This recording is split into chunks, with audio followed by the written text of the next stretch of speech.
Ай, то трябва да го пуснем в YouTube, бе, брат ме. Трябва обратно, ако си с програма. За кукачите с този клюк. Дай ти ме слонник карта. Как си бе, Раки? Да те видят колко си. Раки? И он е бели агенти да се гледа спомени от слонничество. Оля, кой отстрани него? Ачо, бе. Раки, параноя има ли? Ачо. А? Ти кажи тъй на Ако дебелия. взимаш кокаин, ще има ли параноя? От слонничеството ти спомени. Не. От кой имаш параноя, бе, Раки? Истината ли искаш да те избържа? Все едно аз съм един психолог, ти си... Ако правя терапия, за да не продавам лично аз, от какво ще имам? Добре, сега все едно аз съм... Чакай сега да видите, обръщам те, аз съм психолог, доктор, а ти си един наркоман. Идваш при мен да се лекуваш. Точно. Да, разкажи какъв ти е идеята, бе, моето момче? Болен съм. От кой си болен? Кранк. Кранк? Ама от наркотици ли си болен? Не, просто взех болнично от доктора. От болнично доктора, защо да не отиваш на работа? Пасен си. С кой искаш да лекуваме, Яраки? Аз се лекувам сам. Що идваш тогава при мене? При психолога? Ти си, нали, пациент, нали? За да може утре да дойде с мене там, къде трябва да ходя. Къде долу на спирката си? Долу на спирката? Не. Къде? Да сала. Къде ще ходим? Яраки, кой искаш да те лекувам?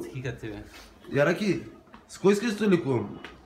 Нещо за носа или нещо за пушене? По принцип се лекувам с трева, ама ми Аз се взема на карта, чужо. С кокаин става, брат. С кокаин става, викаш? Не е грешка. Най-полезно е кой? Кокаина или тревата ли? Яраки? Лидокаина. Кокаина? Ледокаина. Как? Ледокаин. Ледокаин? Който е ледокаин, бе? Питай него, аз се разбирам. Яраки, кажи, който е ледокаин? Обясни на доктора си. За лекарите го използва, за да стръкне преди опойка остатъци за опойки, брат. Добре. А ветеринарите за какво? Яраки, добре, телевизора с парите, къде остана си? Тук в стаята.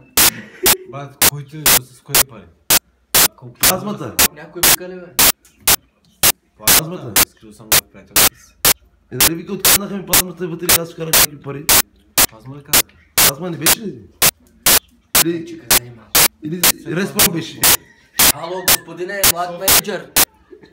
Нещо да го продава ти. Повърни да видиш камерата държат. Драги господа.